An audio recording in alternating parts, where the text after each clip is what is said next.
Olá, caríssimo telespectador da Rede Século XXI, obrigado pela sua audiência. Que bom que você está sintonizado na Rede Século XXI. Mais um domingo em nossas vidas, nesse pôr do sol, nestas 5 horas da tarde, que beleza nos próximos 30 anos. Eu aqui, você e seus entes queridos do lado de lá, irmanados para, durante 30 minutos, aprofundar o nosso conhecimento da fé católica apostólica romana, abordando, tratando, refletindo assuntos do mais alto interesse da nossa fé católica. Pela 30ª vez, o programa Luz da Vida se debruça sobre o tema do juízo, um dos 4 novíssimos. Novíssimos são as últimas realidades que vão acontecer com a natureza humana, terminada a sua aventura aqui na Terra, e são 4 os novíssimos: morte, juízo, inferno e paraíso. Ao mistério da morte dedicamos 29 programas. Ao do juízo, este é o 30º e o assunto não vai acabar tão cedo. No programa anterior, citei um texto longo que é imprescindível para o assunto do juízo de Deus, até porque o título que a Bíblia, Ave Maria, dá a esse capítulo é o juízo de Deus, o julgamento de Deus, como Deus vai nos julgar. Aqui é informação muito preciosa. No programa anterior, só comentamos 3 versículos dos 11, e eu terminava o programa dizendo que os outros versículos seriam comentados exatamente no programa de hoje. Não vou ler todos os versículos, mas a partir do versículo 4, para nós não esquecermos esse importante texto, sobretudo para você que não está com a Bíblia agora. Romanos, então, capítulo 2, de 1 a 11. Já explicamos no programa anterior, versículos 1, 2 e o 3. Agora, leiamos do 4 até o 10º, o 4º até o 11º. Ou desprezas as riquezas de sua bondade, tolerância e longanimidade, desconhecendo que a bondade de Deus te convida ao arrependimento. Mas pela tua obstinação e coração impenitente vais acumulando ira contra ti, para o dia da cólera e da revelação do justo juízo de Deus, que retribuirá a cada um segundo as suas obras. A vida eterna aos que, perseverando em fazer o bem, buscam a glória, a honra e a imortalidade, mas ira e indignação aos contumazes, rebeldes à verdade e seguidores do mal. Tribulação e angústia sobrevirão a todo aquele que pratica o mal, primeiro ao judeu e depois ao grego. Mas glória, honra e paz a todo o que faz o bem, primeiro ao judeu e depois ao grego. Porque diante de Deus não há distinção de pessoas. É um texto impactante, de advertências duras, um texto bastante severo, bastante contundente e que faz incríveis advertências, sem acobertar, sem passar a mão na cabeça de ninguém. Texto que se aplica, por favor, antes de tudo a mim, mas a todos nós, absolutamente sem exceção. Até porque o versículo 11 termina o texto dizendo: diante de Deus não há distinção de pessoas. Ou seja, é advertência séria para todo mundo. Ninguém escapa. Nenhum ser humano escapa dessas advertências. Essa é a primeira pontuação, que está no último versículo. Deus não faz distinção de pessoas. Todo mundo, então, tem que se enquadrar. Se enquadra, o texto é dirigido para todo mundo, absolutamente todos, sem nenhuma exceção. A segunda pontuação é precisamente esta: o Deus que te ama e que morreu na cruz por tua causa é um Deus cheio de bondade, cheio de tolerância e cheio de longanimidade. É bonito isso, é comovente isso. Deus não te criou para te condenar. Deus não te criou para te colocar no inferno. O inferno não é criação de Deus. Deus não se compraz em condenar ninguém. Deus não se alegra com a condenação de ninguém. Em Deus só existem, eu vou repetir versículo 4, bondade, tolerância, longanimidade. Deus é bom. Não tem desígnios de maldade para ninguém. Deus é tolerante. Por favor, não tolerante com o mal. É tolerante com o malvado. Deus não é tolerante com o pecado. Tirem isto daqui e não façam da casa do meu pai um covil de ladrões. Essa frase, já comentada exaustivamente nesses 30 programas dedicados ao tema do juízo, Deus é intolerante ao pecado. Deus é intolerante com aquilo que o ofende. Com aquilo que o ofende, não com aquele que o ofende. Deus é tolerante conosco. E esse tempo que Ele permite que percorramos aqui na terra, essa aventura, o fato de Ele ainda não nos ter chamado a prestar contas dos nossos atos, denota sua bondade, sua tolerância, sua longanimidade. Longanimidade, grandeza de alma. Longa, grande. Anima, alma. Longanimidade, grandeza de alma. Um coração imenso de bondade. Um coração cheio de amor. Esse é o sentido da devoção ao Sagrado Coração de Jesus. Cheio de graça, cheio de misericórdia, cheio de bondade, cheio de compaixão, cheio de ternura. Agora, essa longanimidade tem uma finalidade. Essa tolerância tem uma finalidade. Esta bondade tem uma finalidade. Bondade, tolerância, longanimidade. Qual é a finalidade de Deus ser assim? De exercer estas qualidades para conosco de uma forma tão abundante aqui na terra? Responde. Deus te convida ao arrependimento. As riquezas da bondade, da tolerância e da longanimidade de Deus têm essa finalidade. Arrependa-se enquanto há tempo. Não se arrependeu? Tem o segundo seguinte, tem o minuto seguinte, tem a hora seguinte, tem o dia seguinte. Quanto tempo ainda, não sabemos, mas cada segundo, cada momento da nossa vida é um convite do Senhor Deus. Sua bondade, sua longanimidade, sua paciência, sua ternura, para nos convidar ao arrependimento. Isso é o versículo 4. O versículo 5 começa com a partícula adversativa. Mas, pela tua obstinação, e aqui está o problema. Da parte de Deus não há problema nenhum. O juízo dele será implacável aos obstinados. Aqui na terra, considera a bondade de Deus, a paciência de Deus, a longanimidade de Deus, a tolerância de Deus. Mas pela tua obstinação e coração impenitente, vais acumulando ira contra ti.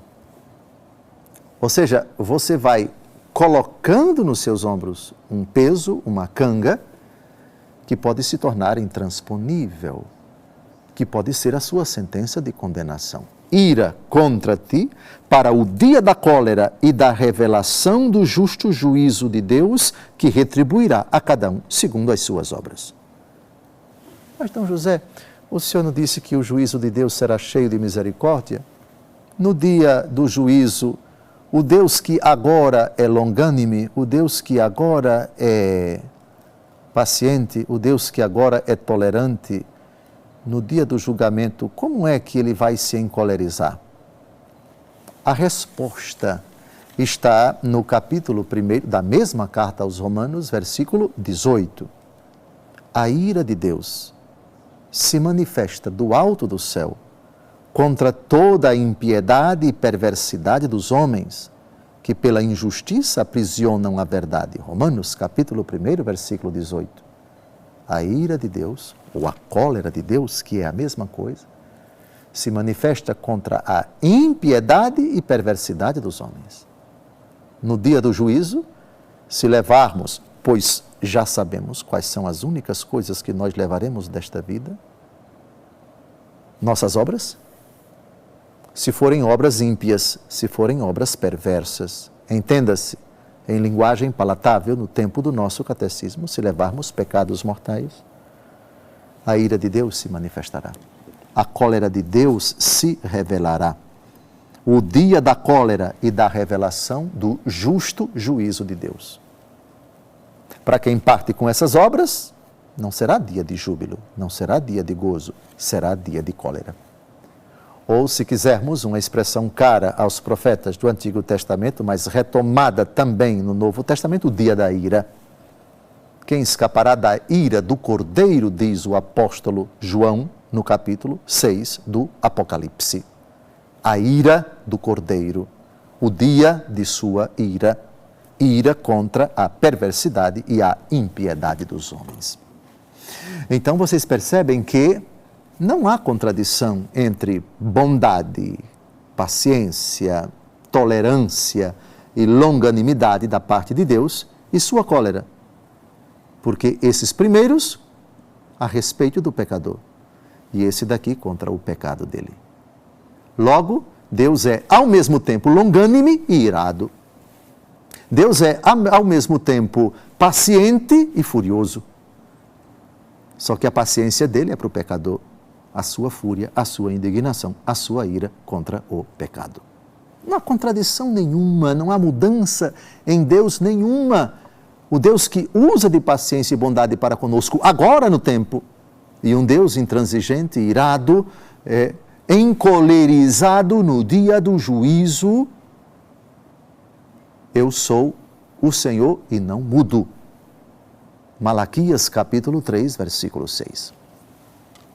Assim, então, acumular ira contra nós mesmos é coisa puramente nossa, se nós quisermos, se nós relaxarmos, se nós negligenciarmos, se nós brincarmos, se nós não levarmos a sério o tempo presente.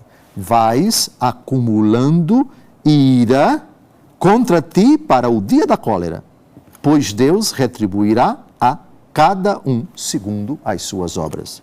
Vida eterna aos que perseveram na prática do bem, honra, glória e imortalidade, pois eles buscam isso, e ira e indignação aos contumazes, rebeldes à verdade e seguidores do mal.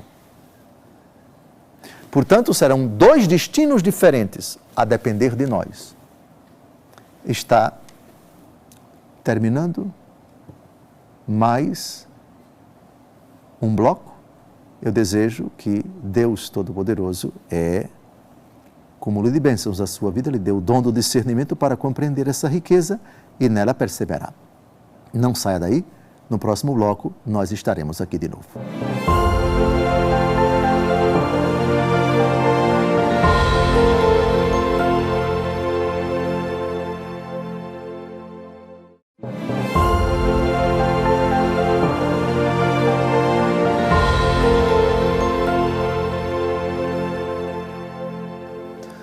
Olá, caríssimo telespectador da Rede Século XXI, obrigado por ter permanecido conosco depois desse breve intervalo. Retomamos o segundo e último bloco do nosso 30º encontro, programa Luz da Vida, dedicado ao tema do juízo. Juízo, um dos 4 novíssimos. Novíssimos são as últimas realidades que acontecerão após a aventura do ser humano aqui na Terra. São 4 os novíssimos: morte, juízo, inferno e paraíso. No primeiro bloco, comentando o famosíssimo texto sobre o juízo de Deus de Romanos, capítulo 2, versículos de 1 a 11, recordemos o último programa, quando nós meditamos Romanos 2, de 1 a 3. Nesse programa, primeiro bloco, comentamos os versículos de 4 a 8. Agora vamos comentar os versículos de 9 a 11. Não vamos citar o texto inteiro, porque até o versículo 8º já foi comentado, mas vamos citar os versículos de 9 a 11, porque ainda restam os comentários sobre esse finalzinho desse importante texto. Então vamos a Romanos 2, de 9 a 11. Tribulação e angústia sobrevirão a todo aquele que pratica o mal, primeiro ao judeu e depois ao grego. Mas glória, honra e paz a todo o que faz o bem, primeiro ao judeu e depois ao grego.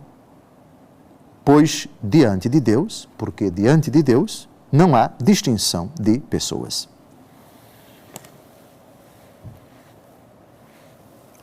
Recordemos a frase que é obrigatória neste e em qualquer assunto, mas neste, sobretudo no juízo de Deus.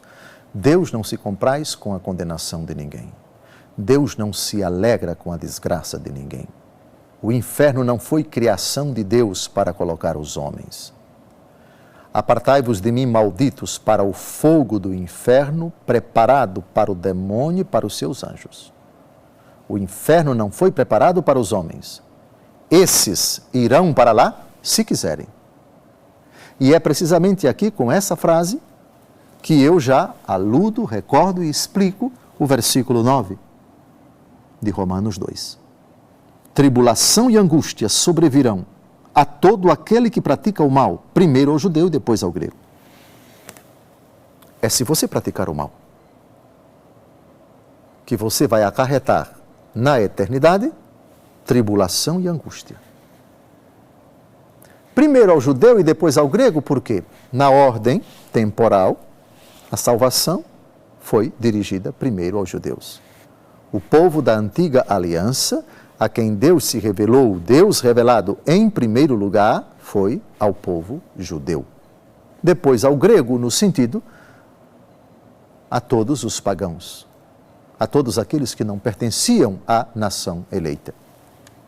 Então, Deus não faz distinção de pessoas, existe a possibilidade de tribulação e de angústia a quem pertence ou venha a pertencer ao povo judeu e também aos demais.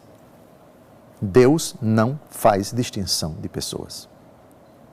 Essa é uma possibilidade triste, horrorosa, terrível, que particularmente a mim me assusta, mas é uma possibilidade. E São Paulo cuida até de falar primeiro de tribulação e de angústia. A possibilidade terrível. Depois ele muda o discurso e trata do inverso. Versículo 10, glória, honra e paz a todo aquele que faz o bem. Primeiro ao judeu, depois ao grego. Glória, honra e paz. Palavras que sintetizam a felicidade sem fim. Aquilo que os olhos não ouviram, os olhos não viram, os ouvidos não ouviram, o que Deus preparou para aqueles que o amam. Glória, honra e paz. Primeiro ao judeu, depois ao grego. Aliás, o tema da salvação fora do ambiente judaico, a salvação fora dos limites do cristianismo, no nosso caso, é o tema que é desdobrado a partir do versículo 12, nesse mesmo capítulo. Como conceber, como se configura, como se manifesta a salvação fora dos limites do judaísmo e do cristianismo. Um tema bastante interessante que não é propriamente o tema que estamos a abordar, o tema do juízo. Poderemos fazê-lo em outra situação, talvez quando tratarmos do inferno e tratarmos do paraíso.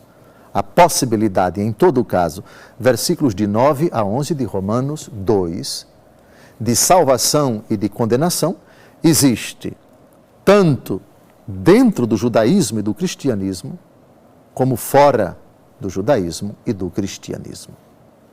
Isso porque Deus não faz distinção de pessoas.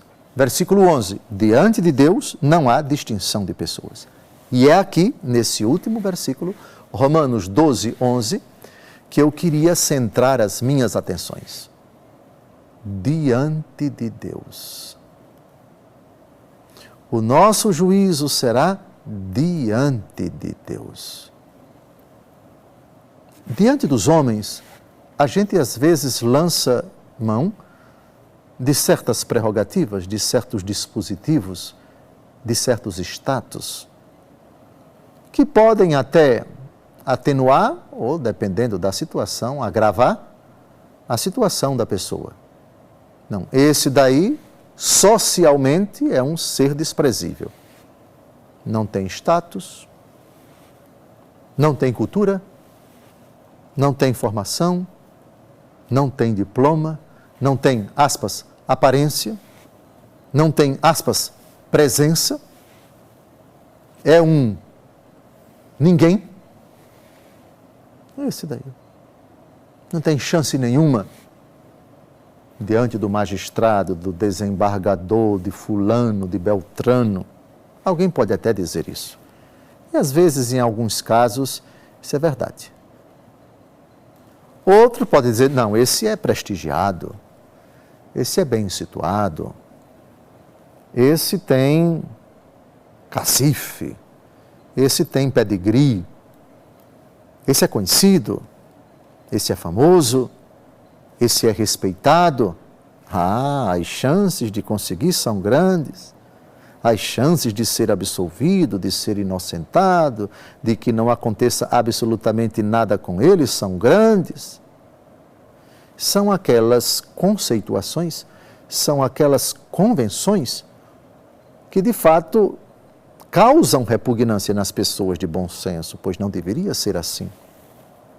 2 pesos e 2 medidas. Para uns, um tratamento. Para outros, outro tratamento completamente diferenciado. E, sobretudo, isso se torna particularmente revoltante quando isso é motivado por critérios injustos, grotescos, subjetivos, repugnantes, maxime quando entram aí propinas, favores, você me dá e eu dou, você faz isso e em troca eu dou aquilo. A distinção de pessoas. Diante de Deus, Romanos capítulo 2, versículo 11. Diante de Deus, não há distinção de pessoas. Deus não distingue ninguém. Para Ele não importa se é papa ou se é gari. Para Ele não importa se é o príncipe daquele país mais rico ou o pobretão que vive debaixo da ponte. Não há distinção de pessoas. Deixando esta vida, deixamos cargos, deixamos prestígio, deixamos conquistas, títulos, aplausos, reconhecimentos, destaques, deixamos de lado troféus, homenagens prestadas, reconhecimentos, discursos, tudo absolutamente cai por terra. Não levamos nada para nos apresentarmos diante do Senhor. Seremos somente nós sozinhos diante de Deus, que não faz acepção de pessoas. Sim, digo isso com toda a serenidade do mundo e sabendo que, malgrado a responsabilidade que Deus colocou nos meus ombros, bispo, terminada esta vida, Jesus não vai querer saber o tamanho da minha mitra, ou do meu báculo, ou do meu anel. Vou prestar contas diante dele como todo mortal. E mais, com um agravante, a quem muito for dado, muito será pedido.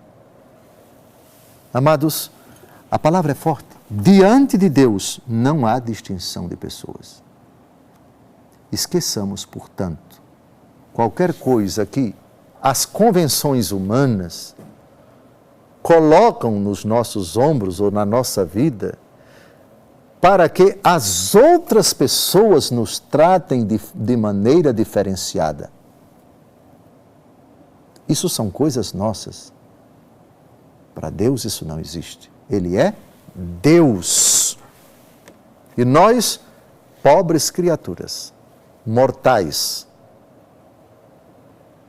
e se tivermos graves responsabilidades nesta vida, vamos ser cobrados de acordo com as responsabilidades que Deus nos deu. Eu repito, a quem muito for dado, muito será pedido. A quem pouco for dado, pouco será pedido. Então, concluímos esse nosso encontro desta forma impactante e necessariamente, gloriosamente impactante. Eis a nossa condição. Diante de Deus, sozinhos, sem ninguém a nos defender, sem nada que apresentar a Deus ou barganhar com Ele, mas tão somente para sermos julgados como pobres mortais, como simples mortais. Aliás, o cemitério é ótimo nesse sentido, porque ali estão enterrados conhecidos e desconhecidos, tudo debaixo da terra. Ali estão sepultados pobres e ricos, famosos e desconhecidos, todos para baixo da terra, 7 palmos. Ali estão enterrados os nossos restos mortais, mas as almas desses, conhecidos ou não, ricos ou não, famosos ou não, prestigiados ou não, se apresentam diante de Deus como quaisquer mortais. Diante de Deus não há distinção de pessoas. Terminamos com essa forma assustadora, mas gloriosamente serena. Mais um encontro. Desejo a você uma semana abençoada. Até o próximo domingo, se Deus quiser.